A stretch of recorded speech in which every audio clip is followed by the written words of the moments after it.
ఇవాళ TRS BJP కలిసి కాంగ్రెస్ ను ఎదుర్కోవడానికి కిషన్ రెడ్డి గారు కేసీఆర్ గారు కలిసి ఒక డ్రామా ఆడుతా ఉన్నారు, ఒక రాజకీయం చేసే ప్రయత్నం చేస్తా ఉన్నారు.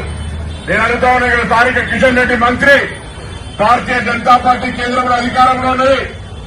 ఈ జూబ్లీహిల్స్ నియోజకవర్గానికి పార్లమెంట్ సభ్యుడిగా కేంద్ర మంత్రిగా ఎన్ని నిధులు తీసుకొచ్చినో చర్చకు సిద్దమని అడుగుతా ఉన్నాం. ఇలా ఎంతసేపు టీఆర్ఎస్ పార్టీ మౌత్ పీస్ గా నేనంటలే ఈ మాట మీ శాసనసభ్యుడు రాజా సింగ్ చెప్తా ఉన్నాడు. ఇలా మొత్తంగా బీజేపీ నాయకత్వాన్ని తీసుకొని టీఆర్ఎస్ కంప్లీట్ టీఆర్ఎస్ కి ఓటేసిన బీజేపీ చేసినట్టే ఈ రోజు ఇద్దరు కూడా కలిసి కాంగ్రెస్ వ్యతిరేకంగా పనిచేసే ప్రయత్నం చేస్తా ఉన్నారు. ప్రజలు ఆలోచన చేయండి.